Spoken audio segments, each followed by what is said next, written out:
Hello, my name is Dr. Jim Doty, and I'm the host of the Into the Magic Shop podcast, where we explore the mysteries of the brain and the secrets of the heart.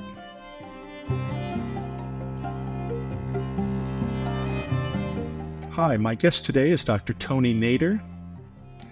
He is a physician, a neuroscientist who received his PhD at the Massachusetts Institute of Technology. He is the leader of the Transcendental Meditation movement and also the president of Maharishi Open University and Maharishi University of Management. Today we're talking about his new book, Consciousness is All There Is. I hope you enjoy our conversation today.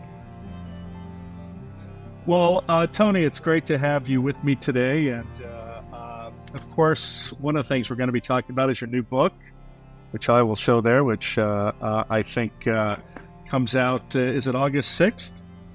Yes, it's August 6th. Well, congratulations. Believe me, I know how hard it is to write a book, and so I appreciate that. So our conversation today is going to be about consciousness in part.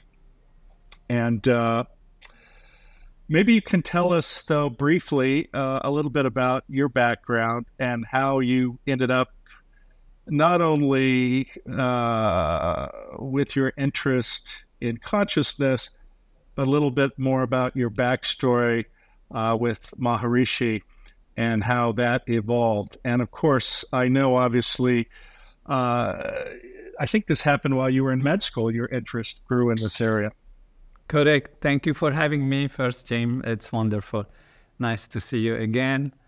Yes, I grew up interested in mind-body problem and thought I'd find all the answers in the human physiology and studying medicine, particularly intrigued about human behavior and why we do what we do, as I faced a civil war, which was quite terrible, and where people coming from backgrounds of supposedly spirituality, etc., they still feel the threat from the other and they fight each other.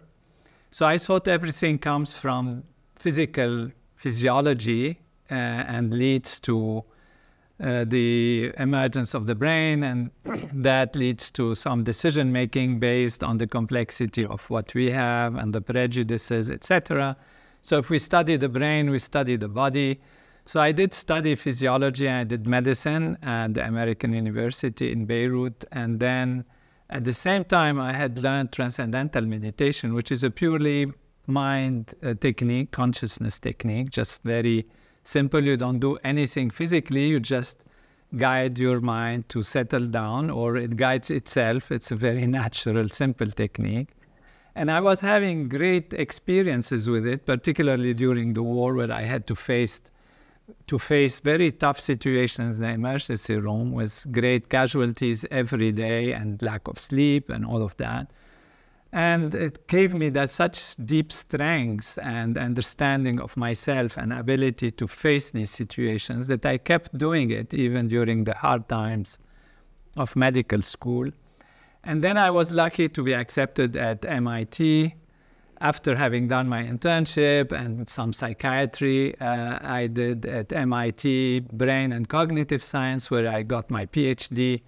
And at the same time, I was at Mass General Hospital, where I did neurology, so the medical school there of Harvard.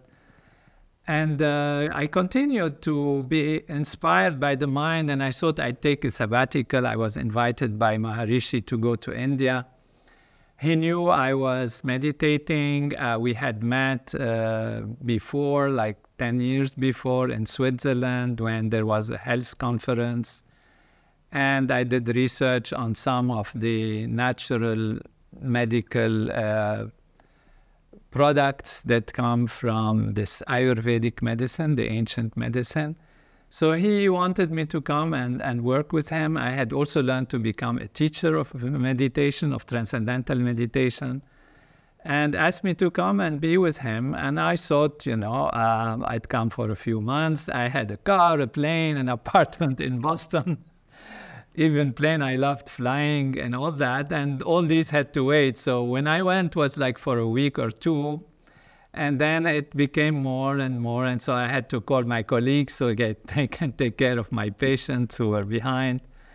And then a few months later, well, I said, well, it's going on. He encouraged me to stay with him. I was so inspired that I continued with him, actually. I called my uncle who was living in Connecticut, told him to sell the car. Then I sold the plane, and then after a while, sold the apartment. And it became my lifetime with this great teacher, Maharishi Mahesh Yogi, and diving deep into the knowledge of the mind and consciousness. And that's how the story started and kept going. And when I wrote the book, it was to tell a little bit what I discovered, what I understood about the mind, the body, the relationship, consciousness, and all of that. And I guess in the interval, you became a Vedic scholar.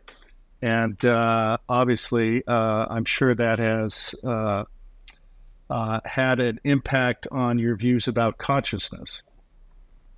Absolutely. This is how I discovered that actually consciousness plays a more holistic and more complete role in balancing our mind and thinking and even the physiology, because the technique Transcendental Meditation has been shown to improve health, improve physical activity, physiological activity. So coming from the mind level, from consciousness level, you could have profound influence on the individual physiology, but also on the collective physiology. We have seen that there is change in society, in the surrounding of people who practice these techniques together.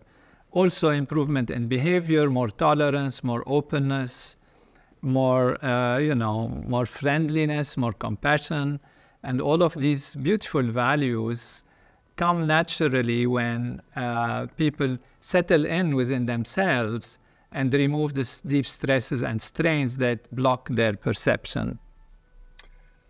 Well, maybe we can just sort of take a second to acknowledge that there are different types of meditation, of course. One that's also very popular in the West is either mindfulness types of practices, or I think we can throw them into the genre of open monitoring types of practices, where you remain in the present moment, but you do not react to all those things that are going on.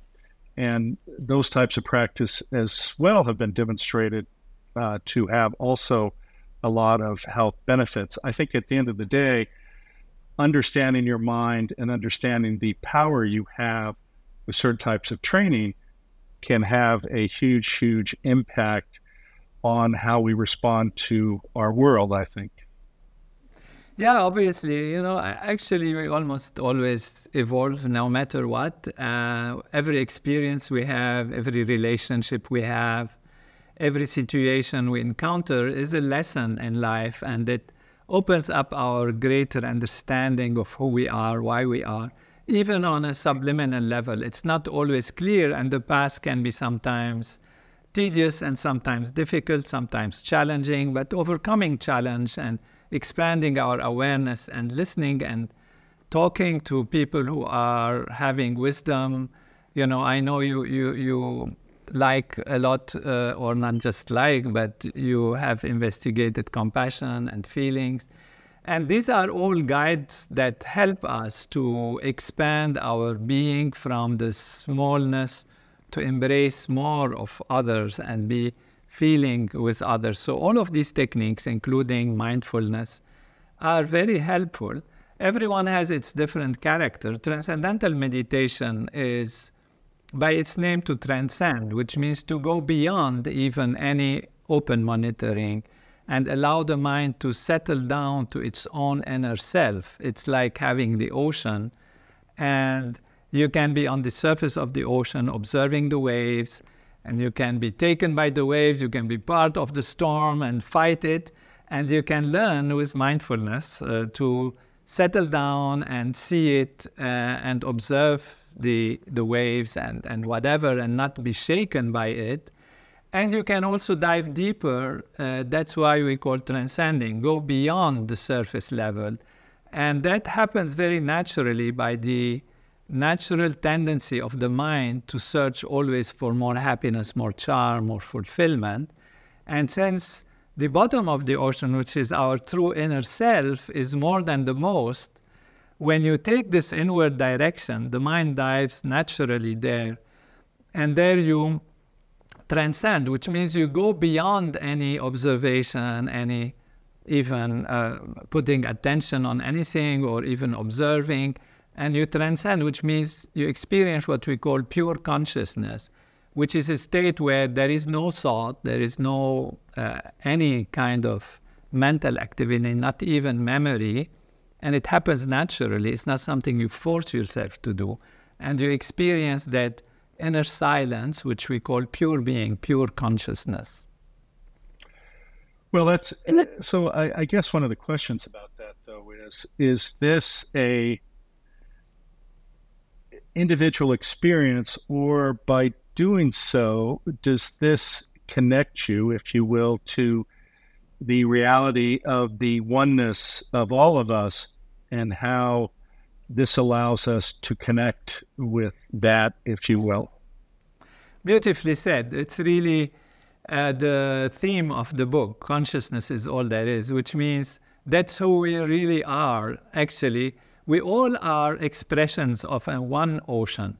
So we all are actually that ocean, and that ocean expresses itself in infinite number of ways, which include not us only as humans, but animals, trees, and all that there is. And when we dive within us, what we have as individual human beings, we have the ability to experience deeper levels of consciousness. So consciousness is experienced on different levels, and it is ubiquitous. It is everywhere. But what happens is you need a system that allows you to experience deeper levels, or if it's limited, then you experience only surface levels of the ocean of consciousness. So exactly as you say, when you dive deep within, you actually experience the oneness that is there. You experience the depths of the ocean, which is the source of all the other expressions. Well, maybe before we make that deeper dive, maybe you can define consciousness in your terms. As you well know, there are many, many theories of consciousness. And to talk cogently, we generally have to agree on one definition. And maybe you could give our listeners your definition of consciousness. This is very fundamental, because you see in the literature a lot of discussions about consciousness with everyone coming with their own idea. Most of the ideas that are usually given is about human-like consciousness, which means the way we as humans experience the self, experience the universe, experience each other, experience love and fear and pain, but also joy and happiness and knowledge and memories and all of that. That's a very rich bouquet of aspects of consciousness. And truly, it's an anthropomorphic, which means human-based consciousness definition, because obviously what can we do other than say what we know and what we experience? The problem with this is we deny, in a sense, consciousness to entities that don't have the same characteristics of consciousness as we are and as we are having, and therefore then we cannot see how a cat can be conscious like us. It doesn't seem to be. And indeed, it is not. We don't see the tree is conscious like us. Absolutely not. It doesn't have probably the sense of fear of the environment. Maybe at some level it does. I don't know. I'm not a tree. So we don't know exactly what kind of consciousness it is. So basically, to go back to the question, and having set up this kind of platform, my definition of consciousness is anything that senses, any sensing, any detecting, any reacting, any experiencing, any memory, any sense of response to something is part of consciousness. So consciousness is all permeating, it is everything. So I go as far as saying when a stone experiences gravity, now the stone falls because it goes through gravity, the sense of gravity. If you feel that it's okay, it's the space-time continuum geometry and all that, like Einstein theories, you might say, well, it's different, but it doesn't matter.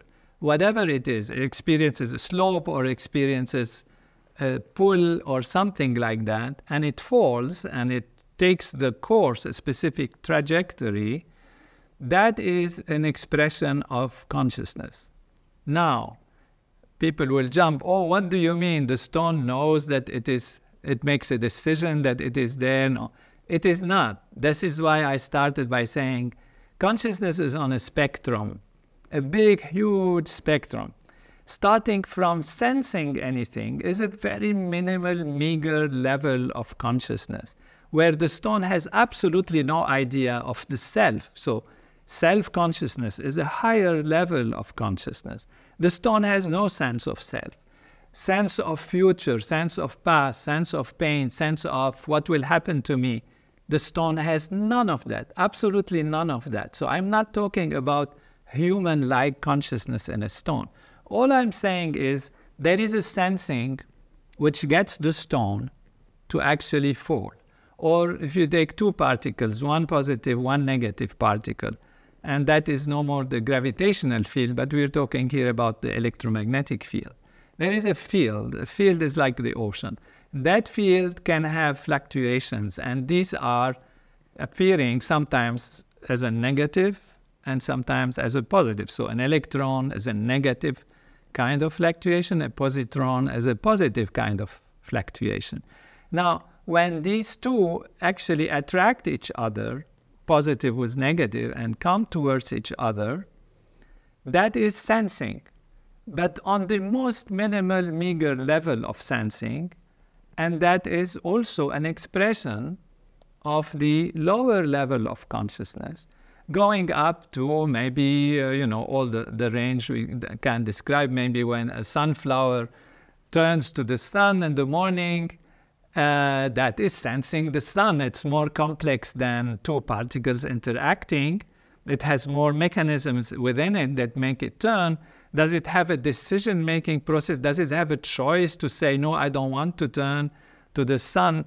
Not, it is not there. So there is still sensing, and there is still a complex reaction which makes the sunflower turn to the sun, and that is another, a little more complex level of consciousness. And like that, if you take an animal, you can have an animal that has very complex reactions but doesn't recognize the self. You can have more advanced animals that actually have self-recognition. They know that they are there. If you put something on the forehead of a more advanced animal and make them look at the mirror, they recognize that this is themselves and they rub it, but other animals don't do that. So there are tests to see if the animals have self-recognition. So there is a spectrum until you reach the human, where you have quite an advanced consciousness as we know it. Well, I think one part you were just mentioning is theory of mind, which is another level of consciousness. But some individuals put these things into categories of either oscillation or vibration. And this allows you to indicate that a stone, because it has a vibration or oscillation of its atoms, that it therefore has consciousness, while there are others who probably more anthropomorphize consciousness in the context of the interpretation of qualia and saying, I'm a being, I'm interpreting this, and therefore that makes me, I don't know, at a higher level of consciousness, or may just say, I am conscious. And it's always sort of fascinating because it seems as though there are ever increasing numbers of theories of consciousness. And maybe you could also briefly talk about what David Chalmers calls or states as the hard problem of consciousness, to give some of our listeners some of this, I don't know, I'm not sure if it's controversy or insights into some of the subtleties of these discussions. Yeah, the idea from David Chalmers, which became very famous, is that, you have this processes that explain each other. You come from physics explaining chemistry, chemistry explaining biology, from the chemical to the cells, and then the cells, biology more explaining physiology. And it's all mechanical and well explained, and there is a sequence, and you can tell what is happening. And suddenly you get to a human being, and they have this very subjective personal experience, which you mentioned, the qualia, a very, very, very personal subjective experience. It's like love or feeling or even just redness of the red, and you experience it personally. And that is not explained by the mechanical processes from physics to chemistry to biology to physiology to kind of a complex human nervous system. It's so mechanical, those values, and yet this very personal subjective experience is very hard to explain. So he said there are two aspects of the problem of consciousness. The easy aspect, which is that we will ultimately understand how this chain of reaction lead to our ability to perceive and to recognize red. But that is the easy problem, although it's very difficult still, and we are still working on it.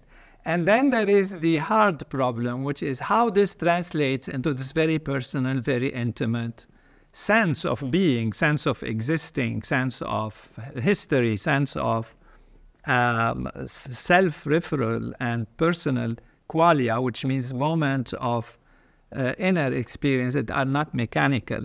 And he said this is the hard problem of consciousness, because we can't explain it. How does it emerge?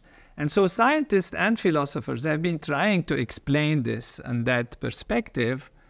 And so far, when you look at all the history of all suppositions, all studies, all looking into quantum mechanics, trying to kind of squeeze it, you have all these philosophies where it goes to the point where they are so unable to explain that they say it's not even existing. So there are those who say consciousness is an illusion, it's not a problem, it's not a real problem, let's ignore it. And there are those who say, well, there are some microtubules and they can have some mechanical or quantum mechanical aspect to them. This is Penrose and Hammerot, right? Yes, exactly. But it's still, you don't still have how this mechanical, electrical, electromagnetic, even at the quantum mechanical level, actually leads to the emergence of this consciousness or awareness. So all of this is within the physicalist perspective. Physicalist perspectives mean you start with an assumption which is never proven, which is no way to prove it actually, except through the senses. That is not even a proof, it's just an illusion, because the senses give us very limited ability to see things from only very limited, you can only see from red to violet, you don't see infrared, you don't see ultraviolet, as a small example. But beyond that, our senses are very limited. You don't see space-time, transformation in terms of speed, many things you don't see. And when you go to quantum mechanics, which is the ultimate aspect of physics, you see weirdness, objects being at two places at the same time, objects being entangled, and all of that, and crossing barriers of energy and all this. I guess we don't need to go into that. The question is, all I'm saying here is there is no evidence that the ultimate reality is actually physical and material. So those who have the hard problem of consciousness are assuming that you are starting from a physical energy that gets complexified, collapses into atoms and then molecules and then cells and like that, and then try to explain just this consciousness which emerges in a bizarre way we don't know how. So that is why you have a hard problem of consciousness. What I like to define, actually, if there is a problem, it's a hard problem of explaining physicality. Exactly, yes.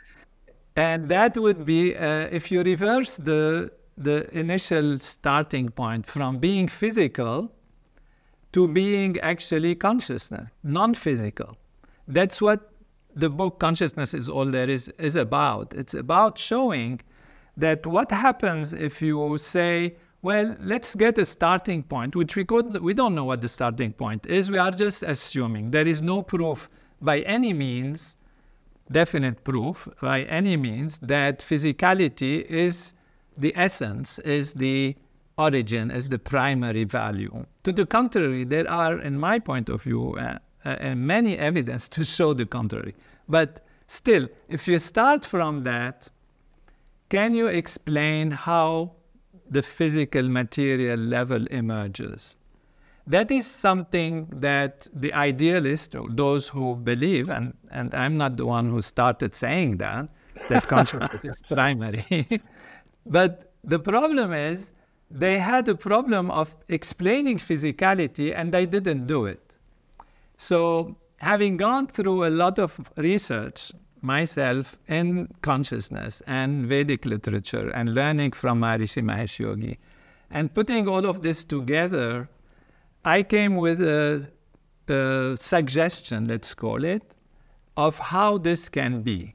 How is it possible that what we perceive as physical actually comes from pure consciousness, from the ocean of consciousness? Now, would you say then this heads into either the metaphysical or the spiritual space when you head off in that direction? It does, of course, heads more into the philosophy, the metaphysics, if you like, of it. But the evidence that I give in the book, hopefully, because I have to build the logic to be convincing, sure, comes from experimental. So there is empirical value. For example, we just talk about the effect of meditating. I mean, you can always find other explanations, but still, there is an effect. You don't do anything physical, you do something mental, and that changes your physiology. A group of people do something mental, and it changes the behavior in society. That is one aspect. Alone maybe is not enough, and it is not enough. Then you take other evidence from, okay, what is physical? What is physics? What is the physical world? Let's try to find out. And that's what science has been trying to find out for 200-300 years, and kept dissecting and dissecting and dissecting the physical, and then came to fields which are non-physical. So we used to call it material. Now they say physical because material is localized in time and space. Physical is more like energy. So, okay, there is energy. There are fields. These fields are not limited in space and time. And you get to what? To the quantum mechanical. And beyond the quantum mechanical, you go to the quantum fields. Quantum fields are not limited in time and space. They have weirdness that the classical world cannot explain.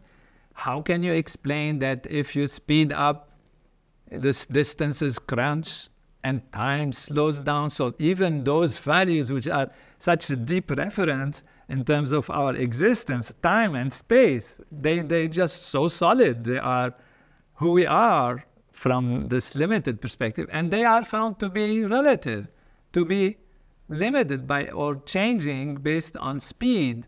And besides, this is only one example.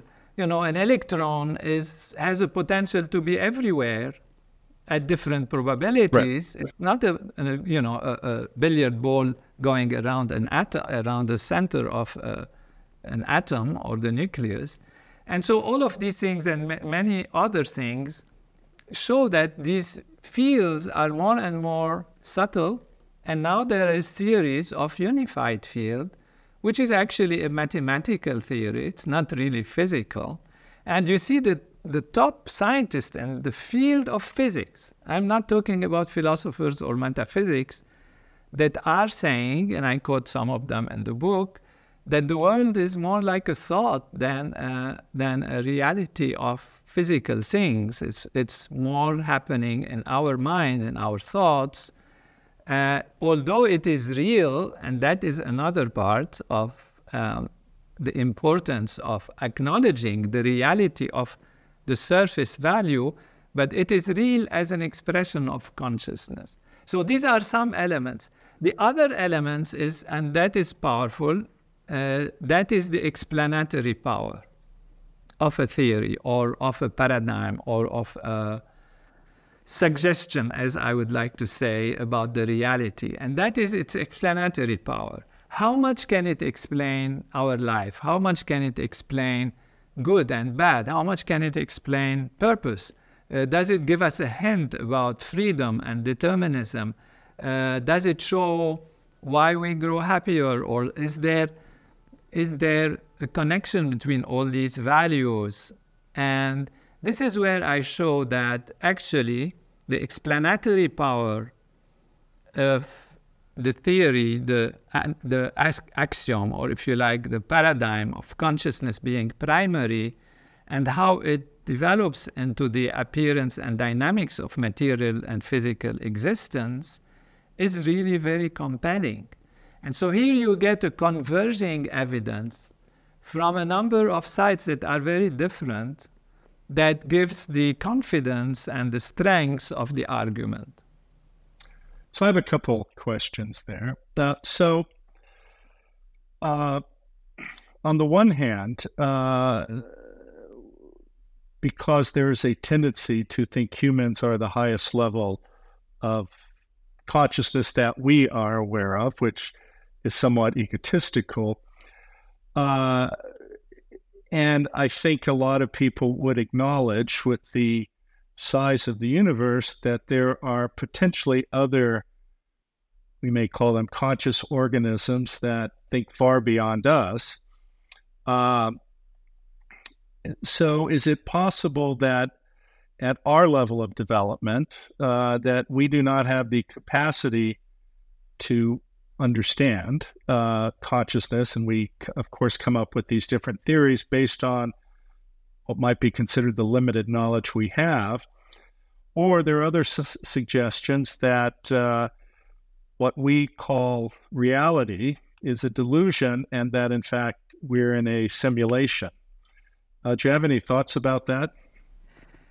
I more lean towards the fact that we have the capacity to understand, and it's a question of leaving behind our prejudice.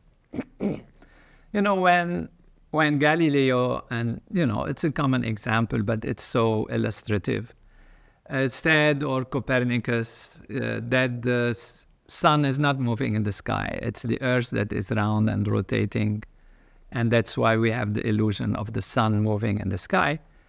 They put him in prison or at home, right. Because he was crazy. The sun is moving. Can't you see it? Can't you trust what you see and what we all have believed so staunchly as a group for whatever reason all this time? You are disturbing the people's mind by this crazy idea. You can't understand that. It's a mystery of the universe and all of that. Although it explained the movement of the planets, which kind of seem to move back and forth, which is ridiculous in a sense, because if the Earth was sitting there, how would the planet move back and forth? And they move back and forth, of course, because all of us are rotating around the sun. That's also a different astrological kind of consideration. But the main thing is, he said that, and believe it or not, 300 years have to go before it was accepted, actually. Even the guy said it, and he was punished for it. before the common understanding came to the point of saying, well, yeah, after all, we have more technology, we have more knowledge, we have more understanding, and we are more open, and we leave our prejudice behind, and we accept that the earth is round and the sun is rotating around it. It's not the sun the earth is round, the sun is appearing to rotate around the earth, but it's the earth that is rotating around its axis and rotating around the sun. So that is, the state of dogma and pre-beliefs. Now, humans are evolving, research is evolving, understanding is evolving. We had an Einstein who said that time and space are relative, and it was bizarre, but it was demonstrated. We know, that satellites have to have their times adjusted because they have different gravities and different movements, and therefore time for them is different than time for us. And if you don't adjust them, you can't get your GPS to guide you to the right place in the right time. So we come to accept that what is so hardly difficult to imagine, that actually time and space are relative, are actually real. And quantum mechanics also is giving us all these possibilities. So human capacity is huge, and I believe in it. And I believe that what is presented in consciousness is all there is solid in a sense, and it removes the mystery and the difficulty to understand consciousness. So we're not stuck.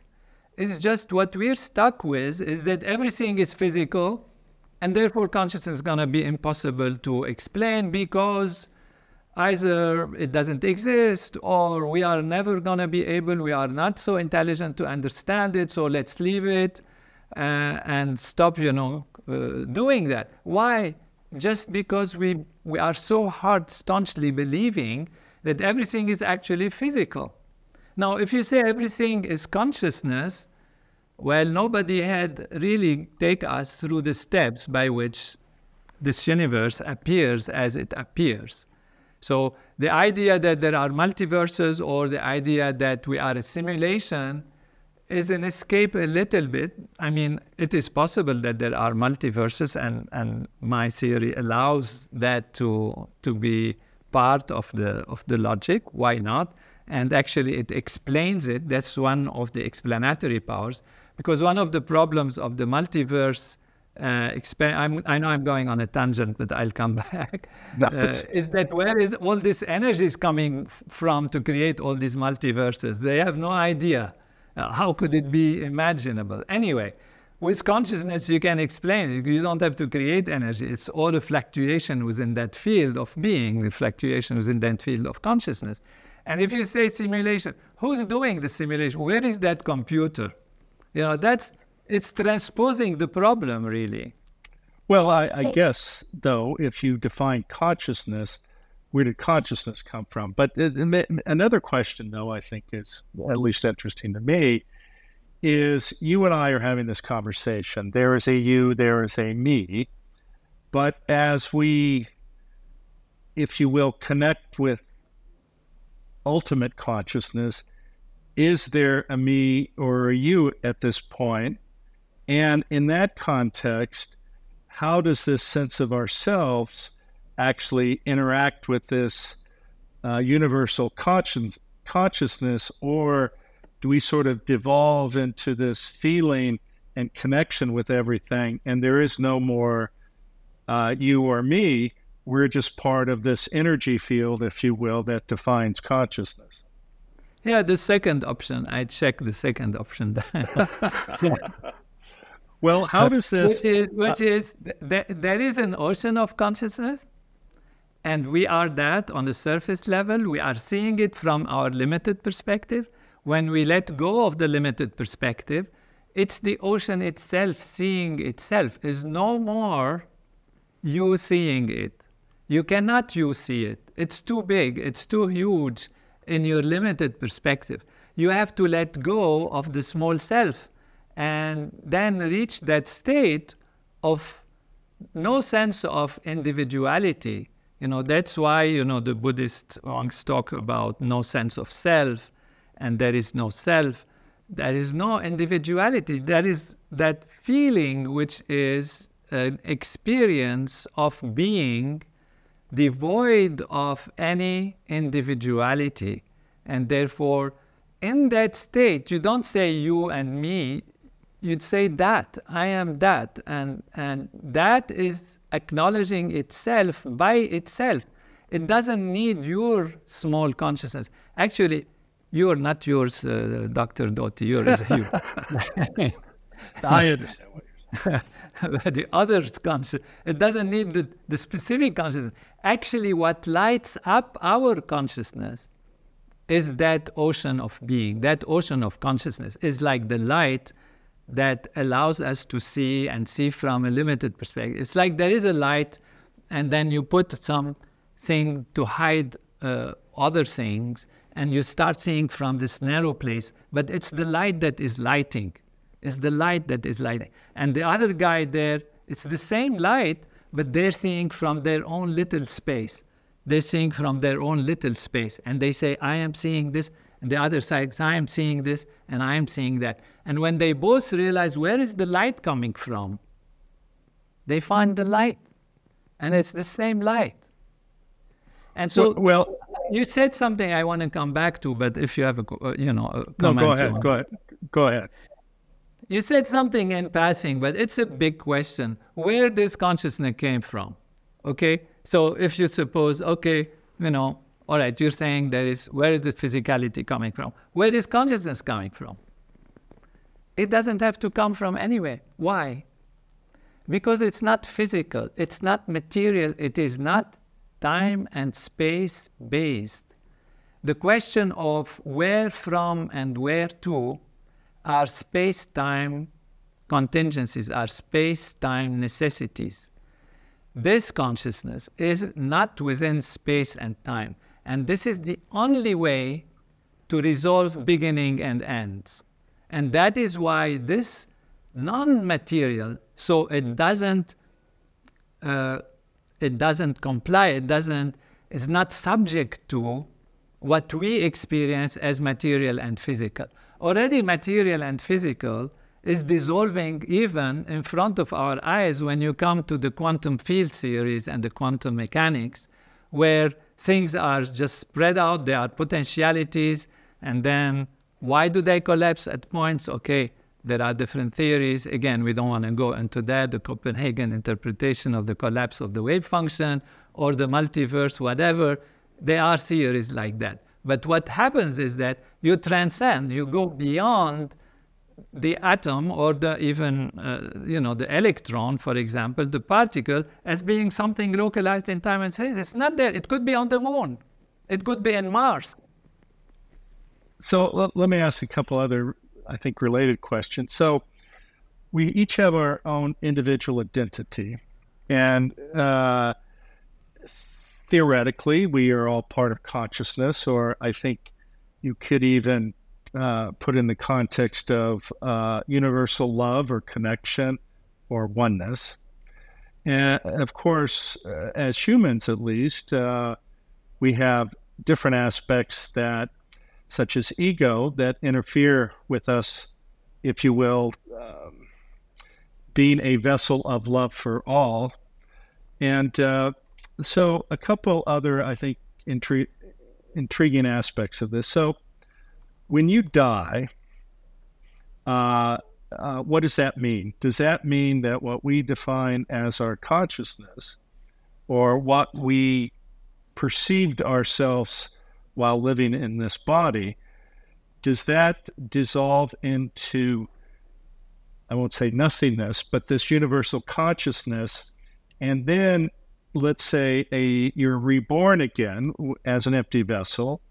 How does the humanness then get defined from this infinite consciousness, or is that a physical property of living in this world, and it is created, if you will, from different pieces that then form this self entity? And what does that mean ultimately at the end of the day? And also, is there such a thing as karma? this is, of course, a very profound and important question. And the way the paradigm that I describe resolves it or looks at it is that I'll start with consciousness as an ocean of being that is always equal to itself. And we're saying it is really nothingness in terms of physicality, although it is absolutely everything in terms of consciousness as a starting point. But this ocean of consciousness is looking at itself because it is conscious. That's why we're calling it consciousness. And examining itself spontaneously, not like sitting and trying to analyze, spontaneously looks at itself from an infinite number of ways. Now, these infinite number of ways of looking at itself include literally all possibilities, which means everything and its contrary. When you add this up together, since everything has its contrary within it, that ocean remains flat because everything cancels everything. And since it is beyond space and time, everything is here and now. And so, in fact, there is remaining overall, there is remaining nothingness, which means flatness of that consciousness. Okay? So that is the starting point. Now, how can something come out of nothing? That's a big question that will help us to answer, the questions of karma, and the question of continuity, and rebirth, and what happens, and identity, and all of that. How something can come out of nothing? It's that when something is created as, let's say, a disturbance, because if it's a flat line, to figure it out, let's imagine a flat line. Flat line, just imagining, that is nothing. No waves, no wiggles, no nothing in it. Now, you create a wave going up, so you have disturbed that flatness. But if you create a wave going down at the same time, then it adds up to flatness. If the wave has the same amplitude, the same time, and all of that. So that is how, even within nothing, you can have something. So what is needed to separate or to appear as individual is the separation in time and space of the wave going up with the wave going down. Okay? The overall will remain nothing if you look at it from beyond time and space, which means if everything is here and now, everything remains always nothing. But if you start separating them and start looking at them in space and time, which means this wiggle goes this way, and then other wiggle comes that way later, then you can see two different things. Whereas, again, I'm repeating, the overall is still equal to itself, which is a very natural thing, that is the most logical thing you can say, that something remains what it is, and it always remains what it is. Otherwise, how you can create something out of nothing? Okay, this might require that one thinks about it a little bit, but I hope I made it as a platform of explanation sufficiently clear. I detail it in the book a little more. Sure. Now, this leads us to then space and time emerging. Why they emerge, how they emerge, it's also a discussion that we can have. But let me go straight to the answer. So what happens is, every time you create something, you have to create the opposite, because otherwise you're creating something out of nothing, which is not accepted. You are changing the initial conditions, and therefore you're doing magic. And life is not magic. It's magical, but it's not magic. It's all beautiful and fantastic, but it obeys laws and it's perfectly organized, and that's perfect, that's wonderful, so it abides by the laws. So what this explains is action and reaction, which is, why should it be? Why should every action has an opposite and equal reaction? Why? There is no explanation. The why in science is just, you say you can't explain. Why? You explain the phenomena. But now we're explaining why every action has a reaction. So when every action has a reaction, it's not only on the physical level, it's on all levels. Whatever you do, whatever you think, you have to have the balancing effect. Otherwise, you're disturbing the line. The line is no more flat line. It's becoming weird. But it cannot become weird. It has to remain overall the same. And so, this is the basis of karma. Everything you do is computed, and everything you do has its opposite action and reaction. So yes, karma is a necessity. It's a spontaneous outcome of the very most simplest basic paradigm of reality in its essence. You can't do anything else. So when you come to this life and you create all kinds of wiggles and dances and changes and all of that, you have accumulated a set of things which in time and space have not been fully resolved yet. So you can't just say, exit, I go out and it's finished. When you exit, you're going to come back and take care of those wiggles. So what represents you in the ether, let's call it, also there is no ether, but just to say, when your body drops, is what you have done, your actions, your contributions, what you have learned, what you have, etc., are a set of complex, because we are at a human level, it's very complex, actions and reactions and karmas that have been accumulated that require balancing based on the basic initial principle that we said, the line has to stay aligned. You create a wave this way, you have to create a wave that way. And you've created lots of waves. And now you have to come back. And when you come back, you actually continue your path towards the meaning of why we are here, which is another very big topic. Well, this is probably the nature of enlightenment. But right. But that being said, then, at least as I understand it, potentially you could come back as a dog or a cow or, I suppose, even a rock. I don't know. What are your thoughts on that? And how? I don't believe that. It doesn't fit in the paradigm. You've been too complex and too involved to be able to resolve your problems as a stone or as a dog. You really need to come back with higher intelligence, with whatever you've learned to continue your path. Sometimes when this question comes, I take the analogy or example. Somebody's creating a video game. Okay, they create a video game. Let's call it a shooting game, You go in and then you shoot the others and they shoot you. And you start the game, it's bien, you open the box, you get it there, set up, it's great. You play the game and you don't know how it works, it's complex. And by the time you step out, somebody shoots you, you're done. It's okay, you learn that somebody's gonna come, maybe from this side, maybe the next time from that side.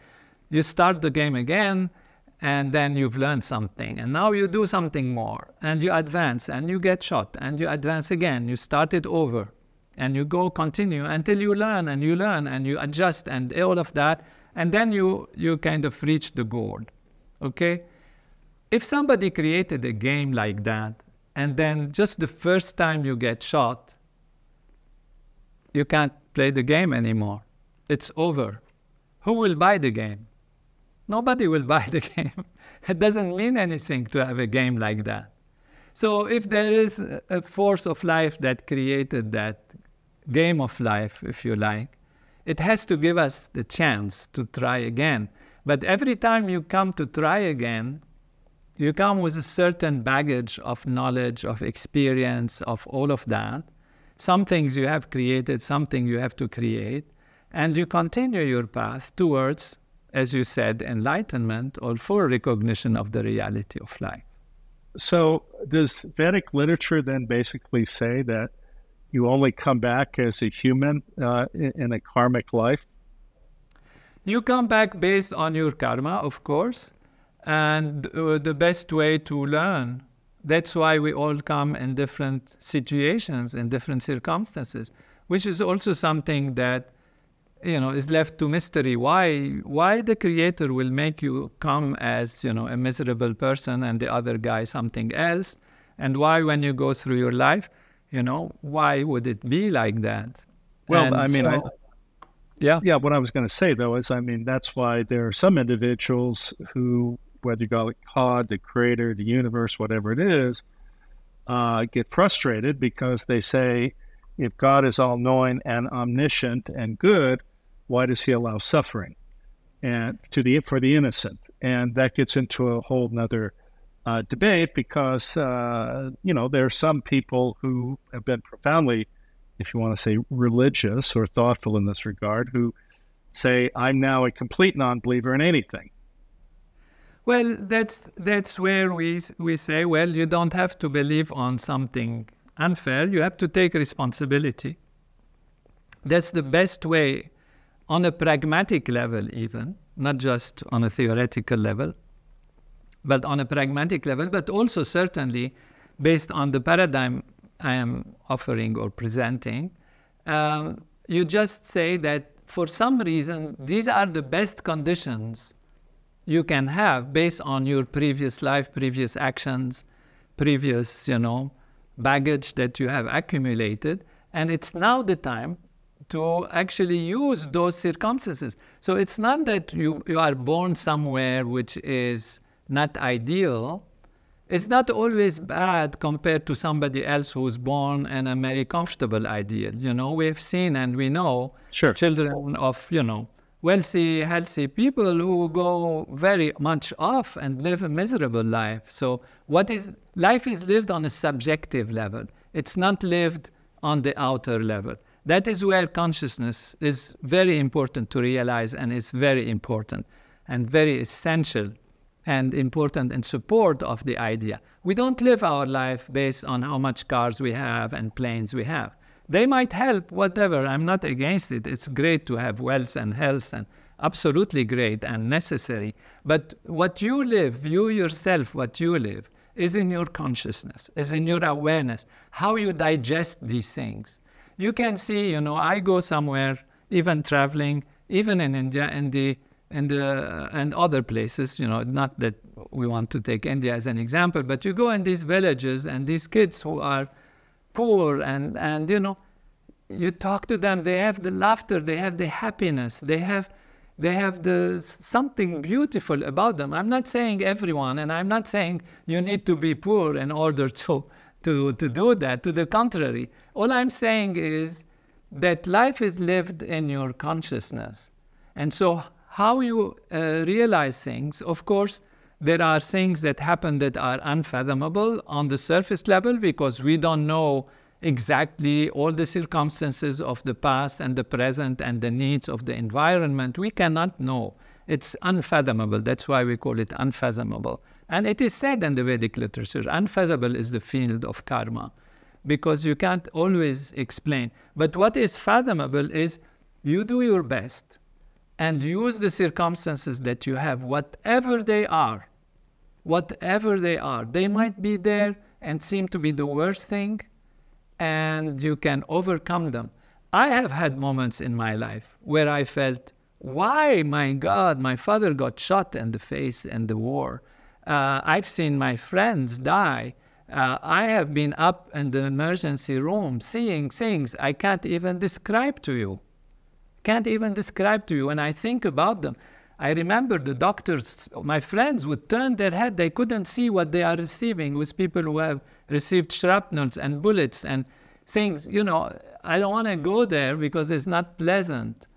But I use that based on my inner consciousness, going back into the self. I didn't use it. I hope I didn't need it. I wish I didn't need it. But it happened to me that it made me ask the big question and maybe go through a lot of questioning and trying and researching and going forward and come to a level which is enlightening for me. And therefore, don't think that the specifics of life on the surface level are always like a punishment or, something then we stop believing in anything. Just take it as that's where you are, and the whole universe is there around you to give you the chance, based on who you are, whatever reason you are there, to make the best out of life. So let me ask another. There are a few more questions I want to ask, although our time is running out. But one is, so as I mentioned earlier, we have this fathomless universe, I think, and surely most people would acknowledge that there are living beings, or maybe even sentient beings, that probably, in all likelihood, are much more intelligent than us. How does that fit into this view? Is it acknowledged, or is it sort of the highest level is humans, and that's where we start with? Or can these, if you want to call them aliens, do they have the opportunity to have a karmic experience, or are they on the same path to enlightenment? Of course, it's a conjecture, it's not, you want to know how my paradigm embodies that or embraces that. It's not that my answer is, oh, this is definite, because then it becomes a dogma almost. No, I understand that. Yeah. So what I'm saying is there is a range of consciousness. We have a certain level. It would be presumptuous, actually, for us to assume this is the absolute highest level. Even ourselves as humans, we live through different states of consciousness. We live through sleeping, where we are less conscious, but body is conscious to some level, of course. If noise comes, you wake up. That means there is reception there. That's why we call sleep a state of consciousness, not a state of non-consciousness. But it's a different quality of consciousness. In dream, we have a different style of fictitious reality, and in waking, even in waking, we have different gradations of drowsiness, wakefulness, clarity, broad perspective. When we have slept well in the night, or when we have transcended well during meditation, or whatever other things we have done, eaten the proper food, feeling good, we have clarity. We solve problems. And among ourselves, between ourselves, we know that some of us are, great musicians or great capable of things, and others are physicists, and others are chemists, and others are great athletes, and all of that. And so there are all these potentialities. And then you can imagine that these potentialities can be evolved, can be greater. And so therefore, in the spectrum of possibilities, we can go from the meager level of consciousness to the highest possible level of consciousness, where we can postulate the highest possible level of consciousness. What would be the highest possible level of consciousness? I'm not going to go through what is in between, but because there might be and will be and are things that are in between on different levels, but the highest possible level of consciousness is to imagine a consciousness that knows everything all the time, here and now, of all that there is. It's mind-boggling, but that is where we call it the highest consciousness. Some people give it a name of some quality, and some people give it another name, or we can say just the supreme consciousness. Well, this is the omniscient consciousness that is all-knowing, all-seeing, understands the past, the future, and is at a level beyond certainly me. Let me ask. And also, I can tell you. Yeah. Let me ask another question. So you mentioned sleeping as a state of it is not a non-conscious state. But let me ask you about anesthesia, where essentially, if you will, that destroys, I'm not sure destroys the right word, but it results in us being non-conscious. And then how also does this relate to our definition of self in the context of, let's say, someone who, again, is like us, communicating, talking, has our view of a world or where we're in the world or where we are in our consciousness, and then they sustain a severe brain injury. Is there a consciousness that exists even while you're in a non-conscious state, such as anesthesia, or when you've received a severe brain injury? Is there a you beneath that persists, or is it altered and either temporarily or permanently? The you is, as we said, the bundle of actions and reactions that you have created, that you have learned. The state of anesthesia is your ability to access that you, your ability to access that you. That you can be virtual in a sense, but it still exists as a bundle of actions and reactions and a history, let's call it. So you are the history of yourself, from starting like an atom and becoming a human being. There is a history that collects many, many things, many atoms, of course, many molecules, many cells, many actions, many reactions, many experiences, daily experiences that collect together to create the you. And now what you can do is actually interfere with the system that is allowing you to experience the you who you are, and therefore you will experience it differently. During sleep, you are not experiencing the fullness of you. During dream, you are experiencing a fantasy style. During waking, even you're not experiencing the fullness of you, because the fullness of you is the ocean of consciousness. You are imagining and experiencing a few things. And sometimes, if you're a doctor, let's say, when you're a doctor, you're working as a doctor, you forget you're a parent. That's also part of you. You forgot you can drive a car. That's part of you. So your access to the different parts of you are changed based on situation and circumstances. And then anesthesia is the same. Your access to you is changed. And now, we can't say you don't exist or you're not there. I mean, at least your physiology is there, because, there are different stages of anesthesia. And when you are a great surgeon, so you know that when you cut somebody, and if they are on a little lighter anesthesia, the body reacts. You get blood pressure rising and heart rate rising. And then you look at the anesthesia, the guy there says you have to increase the dose a little bit, what's going on here. So anyway, I usually take the example of a radio.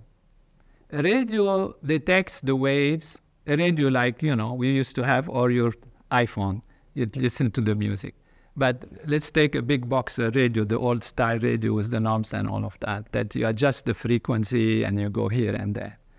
The radio is not creating the music. The music is in the electromagnetic waves that are around you. But if you damage your radio, it will not sing for you anymore. It doesn't mean that because you damaged it, that means it is the one that was singing. It is the one that was singing, but it's not the one creating the original song.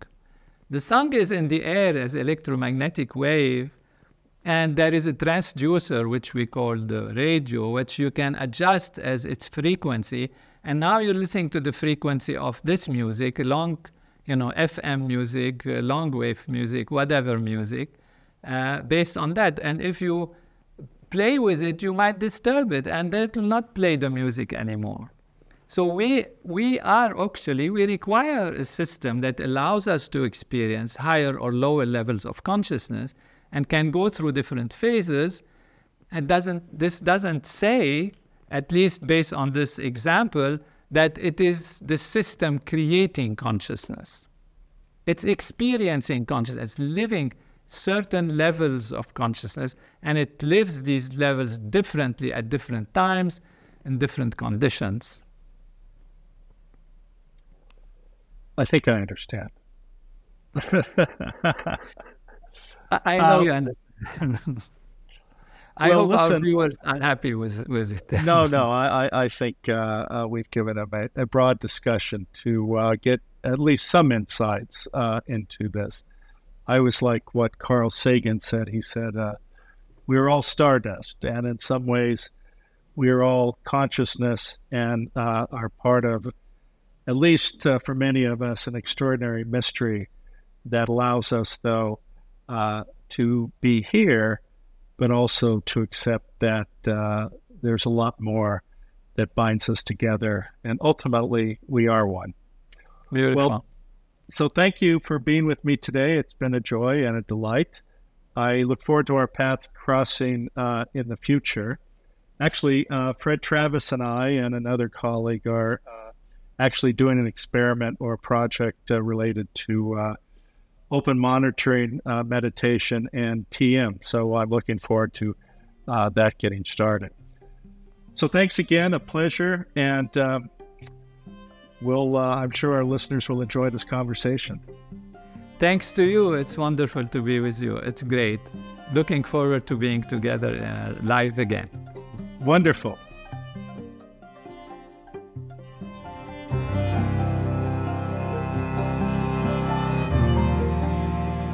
Again, thank you for being with us today. The Into the Magic Shop podcast can be found where you find your most popular podcasts, or you can find us at intothemagicshop.com.